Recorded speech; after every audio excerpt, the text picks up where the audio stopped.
നബി സല്ലല്ലാഹു അലൈഹി വസല്ലമ പഠിപ്പിച്ച സുന്നത്ത് പ്രകാരം അത്താഴം കഴിക്കൽ പിന്തിപ്പിക്കുകയാണ് വേണ്ടത്. വളരെ നേരത്തെ അത്താഴം കഴിക്കുന്നത് അഹ്ലുൽ കിതാബുകാരായ യഹൂദ ക്രൈസ്തവരുടെ സ്വഭാവമാണ്. അതുകൊണ്ട് മുസ്ലിമീങ്ങൾ അത്താഴം പിന്തിപ്പിക്കണം, അഥവാ ഫജ്റിനോടടുത്ത സമയത്തേക്ക് അവരതിനെ നീട്ടിവെക്കണം. അതിലാണ് ഖൈറുള്ളത്, അതിലാണ് ബറക്കത്തുള്ളത് എന്ന് നബി സല്ലല്ലാഹു അലൈഹി വസല്ലമ പഠിപ്പിച്ചിട്ടുണ്ട്. അപ്പോൾ അക്കാര്യം നമ്മൾ വ്യത്യസ്ത സന്ദർഭങ്ങളിലായി മനസ്സിലാക്കിയിട്ടുള്ളതാണ്. ഇവിടെ ഞാൻ സൂചിപ്പിക്കുവാൻ ഉദ്ദേശിക്കുന്നത്, നാം അത്താഴം കഴിക്കാൻ വേണ്ടി എഴുന്നേറ്റാൽ പ്രധാനപ്പെട്ട 2 കാര്യങ്ങൾ നമുക്ക് ചെയ്യാനുണ്ട്. അവസരമുള്ള ആളുകൾ അത് ഒരിക്കലും മറന്നു പോകാൻ പാടില്ലാത്തതാണ്. ഏതാണ് ആ 2 കാര്യങ്ങൾ? അതിലൊന്ന് ഇമാം ബുഖാരിയും മുസ്ലിമുമെല്ലാം ഉദ്ധരിച്ചിട്ടുള്ള മുത്തഫഖുൻ അലൈഹിയായ ഒരു ഹദീസിൽ നമുക്ക് കാണാം.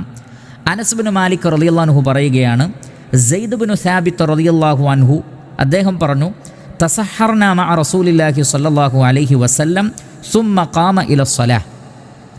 ഞങ്ങൾ നബി സല്ലല്ലാഹു അലൈഹി വസല്ലമയുടെ കൂടെ അത്താഴം കഴിച്ചു, എന്നിട്ട് ഞങ്ങൾ ഫജ്ർ നമസ്കരിക്കാൻ വേണ്ടി എഴുന്നേൽക്കുകയുണ്ടായി, അല്ലെങ്കിൽ അള്ളാഹുവിൻ്റെ റസൂൽ എഴുന്നേറ്റു. അപ്പോൾ ഉടനെ തന്നെ അവിടെ അനസ് ബിൻ മാലിക് റളിയല്ലാഹു അൻഹു ചോദിച്ച ഒരു ചോദ്യം, കം കാന ബൈനൽ അദാനി വസ്സഹൂർ, അത്താഴം കഴിച്ചതും ഫജ്റിൻ്റെ ബാങ്കും തമ്മിൽ എത്ര സമയം ഗ്യാപ്പുണ്ടായിരുന്നു? കാരണം അത്താഴം പിന്തിപ്പിക്കുക എന്നുള്ളത് നബി സല്ലല്ലാഹു അലൈഹി വസല്ലമയുടെ ചര്യയാണ്. അപ്പോൾ അത്താഴം കഴിച്ചു ഉടനെ തന്നെ നമസ്കരിക്കാൻ വേണ്ടി എഴുന്നേറ്റിട്ടുണ്ടെങ്കിൽ വളരെ കുറഞ്ഞ സമയമേ ഉണ്ടാവുകയുള്ളൂ. അപ്പോൾ അതറിയാൻ വേണ്ടി, ആ ഒരു സുന്നത്ത് മനസ്സിലാക്കാൻ വേണ്ടി അദ്ദേഹം ചോദിച്ചതാണ്, കം കാന ബൈനൽ അദാനി വസ്സഹൂർ, അത്താഴത്തിനും ബാങ്കിനും ഇടക്ക് എത്ര സമയമുണ്ടായിരുന്നു? അവിടെ സെയ്ദ് ബിൻ സാബിത്ത് റളിയല്ലാഹു അൻഹു നൽകിയ മറുപടി, ഖദ്റു 50 ആയ, 50 ആയത്തുകൾ ഓതാനുള്ള സമയം, 50 ആയത്തുകൾ ഓതാനുള്ള സമയമേ ഉണ്ടായിരുന്നുള്ളൂ. എന്ന് പറഞ്ഞാൽ അതെപ്പോഴും അങ്ങനെയാണ് എന്നല്ല, മറിച്ച് അത്രയും നബി സല്ലല്ലാഹു അലൈഹി വസല്ലമ അത്താഴത്തെ പിന്തിപ്പിച്ചിരുന്നു എന്ന് മാത്രമല്ല, അതിനിടക്ക് ഒരല്പം സമയം കിട്ടിയപ്പോഴും പല പണ്ഡിതന്മാരും ഈ ഹദീസിൻ്റെ അടിസ്ഥാനത്തിൽ പറഞ്ഞിട്ടുള്ളത്, സ്വഹാബികൾ ആ സമയത്ത് പോലും പരിശുദ്ധ ഖുർആൻ പാരായണം ചെയ്തിരുന്നു. കാരണം റമളാനിൻ്റെ രാപ്പകലുകൾ അവർ നിരന്തരമായി ഖുർആൻ പാരായണം ചെയ്യുന്നവരായിരുന്നു. അപ്പോൾ എന്തുകൊണ്ടാണ് സെയ്ദ് ബിൻ സാബിത്ത് റളിയല്ലാഹു അൻഹുവിന് ഈ ഒരു കൃത്യമായ ആയത്തിൻ്റെ എണ്ണം പറയാൻ സാധിച്ചത്? അത്താഴം കഴിച്ച് ബാങ്ക് കൊടുക്കുന്നത് വരെയുള്ള സമയം അദ്ദേഹം, അതല്ലെങ്കിൽ സ്വഹാബികൾ ഖുർആൻ ഓതാൻ സമയം കണ്ടെത്തി എന്നുള്ളതാണ്. അതുകൊണ്ടാണ് അദ്ദേഹത്തിന് അത് കൃത്യമായി പറയാൻ സാധിച്ചത് എന്ന് പല പണ്ഡിതന്മാരും രേഖപ്പെടുത്തിയത് കാണാൻ സാധിക്കും. അതുകൊണ്ട് പ്രിയപ്പെട്ട സഹോദരങ്ങളെ, നമ്മൾ അത്താഴം കഴിച്ചു കഴിഞ്ഞു, ഇനി ബാങ്ക് കൊടുക്കാൻ സമയമുണ്ടെങ്കിൽ ഒരല്പം കിടന്നുറങ്ങട്ടെ എന്ന് കരുതിയിട്ട്, അതല്ലെങ്കിൽ ഒരല്പം കിടക്കട്ടെ എന്ന് കരുതിയിട്ട് നമ്മൾ കിടക്കുകയല്ല വേണ്ടത്. അവിടെയും ഖുർആൻ ഓതാൻ സാധിച്ചാൽ അതാണ് ഖൈർ. പലപ്പോഴും അങ്ങനെ കിടക്കുന്ന ആളുകൾ ഉറങ്ങിപ്പോവുകയും അവർക്ക് ഫജ്ർ നമസ്കാരം തന്നെ നഷ്ടപ്പെടുകയും ചെയ്യുന്നുണ്ട് എന്നുള്ളത് നമുക്കറിയാൻ സാധിച്ചിട്ടുള്ള ഒരു യാഥാർത്ഥ്യമാണ്. അതുകൊണ്ട് തന്നെ അത്താഴം എത്ര പിന്തിപ്പിച്ചാലും ഒരുപക്ഷെ ഫജ്ർ വരെ സമയമുണ്ടാകും. അത്തരം സന്ദർഭത്തിൽ അവർ ചെയ്യേണ്ടത് പരിശുദ്ധ ഖുർആനിൽ നിന്ന് സാധിക്കുന്നത്ര പാരായണം ചെയ്യുകയാണ്. ഇതാണ് ഒരു കാര്യം.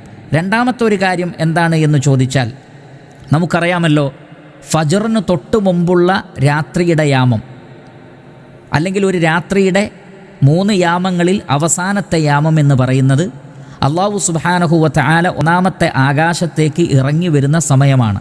മുത്തവാത്തിറായ ഒരു ഹദീസിൽ ബുഖാരിയും മുസ്ലിമും മറ്റു മുഹദ്ദിസുകളുമെല്ലാം തന്നെ ധാരാളം സഹാബികളിൽ നിന്നും മറ്റും ഉദ്ധരിച്ച മുത്തവാത്തിറായ ഒരു ഹദീസിൽ നമുക്ക് കാണാൻ സാധിക്കും. അബൂ ഹുറൈറ റളിയല്ലാഹു അൻഹുവിൽ നിന്നുള്ള ഹദീസാണ്. നബി സല്ലല്ലാഹു അലൈഹി വസല്ലം പറയുന്നു, യൻസിലു റബ്ബുന തബാറക വ തആല കുല്ല ലൈലത്തിൻ ഇല സമാഇദ് ദുനിയ ഹീന യബ്ഖാ സുലുസുൽ ലൈൽ. എല്ലാ രാത്രിയുടെയും അവസാനത്തെ 3-ാമത്തെ യാമം അവശേഷിക്കുമ്പോൾ അല്ലാഹു സുബ്ഹാനഹു വ തആല 1-ാമത്തെ ആകാശത്തേക്ക് ഇറങ്ങി വരുന്നു. ഇത് എല്ലാ രാത്രികളിലുമുണ്ട്, റമളാനിലുമുണ്ട്. എല്ലാ രാത്രികളിലുമുണ്ട്, റമളാനിലുമുണ്ട്. എന്നിട്ട് അല്ലാഹു സുബ്ഹാനഹു വ തആല ഫയഖൂലു ചോദിക്കുന്നത്, മൻ യദ്ഊനി ഫഅസ്തജീബു ലഹു, ആരുണ്ട് എന്നോട് ദുആ ചെയ്യാൻ ഞാൻ അവർക്ക് ഉത്തരം നൽകാം. മൻ യസ്അലുനി ഫഉഅതിയഹു, എന്നോട് ചോദിക്കാൻ ആരുണ്ട്, അവർ ആവശ്യപ്പെടുന്നത് ഞാൻ അവർക്ക് നൽകാം. മൻ യസ്തഗ്ഫിറുനി ഫഅഗ്ഫിറു ലഹു, എന്നോട് ഇസ്തിഗ്ഫാർ നടത്താൻ ആരുണ്ട്, അവർക്ക് ഞാൻ പുറത്തു കൊടുക്കാം. നോക്കൂ നിങ്ങൾ, റമളാനിൻ്റെ ഒരു പ്രത്യേകത തന്നെ ദുആയുടെ മാസം കൂടിയാണല്ലോ റമളാൻ. നോമ്പുകാരൻ്റെ ദുആ അല്ലാഹു സുബ്ഹാനഹു വ തആല സ്വീകരിക്കും. അതേപോലെ തന്നെ നോമ്പുകാർക്ക് എല്ലാ രാവും പകലും ഉത്തരം നൽകപ്പെടുന്ന ഒരു പ്രാർത്ഥനയുണ്ട്. ആ റമളാനിൻ്റെ പ്രത്യേകത ഉണ്ടായിരിക്കെ തന്നെ എല്ലാ ദിവസവുമുള്ള ഒരു കാര്യമാണിത്. അല്ലാഹു സുബ്ഹാനഹു വ തആല ഒന്നാമത്തെ ആകാശത്തേക്ക് ഇറങ്ങി വന്നിട്ട്, എന്നോട് ദുആ ചെയ്യാൻ ആരുണ്ട്, ഞാൻ ഉത്തരം നൽകാം. എന്നോട് വല്ലതും ചോദിക്കാൻ ആരുണ്ട്, അവർക്ക് ഞാനത് നൽകാം.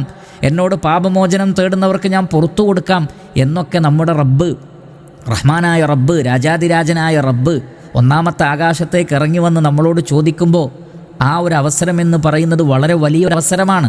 അതുകൊണ്ട് തന്നെ അത്താഴത്തിന് എഴുന്നേറ്റ് കഴിഞ്ഞാൽ ധാരാളമായി ദുആ ചെയ്യുവാൻ വേണ്ടി ശ്രമിക്കുക.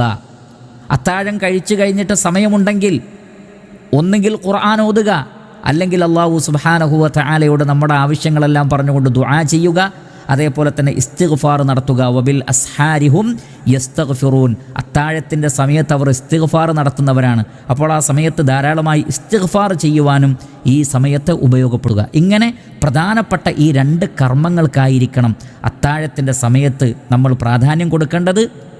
അതേ സന്ദർഭത്തിൽ അത്താഴം കഴിക്കുക എന്നുള്ളതും വളരെ പ്രധാനപ്പെട്ട കാര്യമാണ്, വളരെ പ്രധാനപ്പെട്ട സുന്നത്താണ്, ബറക്കത്താണ് എന്നുകൂടി മനസ്സിലാക്കുക. അല്ലാഹു സുബ്ഹാനഹു വ തആല അവൻ്റെ ദീനിനെ ശരിയായ നിലക്ക് മനസ്സിലാക്കുവാനും അത് ഉൾക്കൊണ്ടുകൊണ്ട് പ്രവർത്തിക്കുവാനുമുള്ള തൗഫീഖ് നമുക്ക് എല്ലാവർക്കും പ്രദാനം ചെയ്യട്ടെ.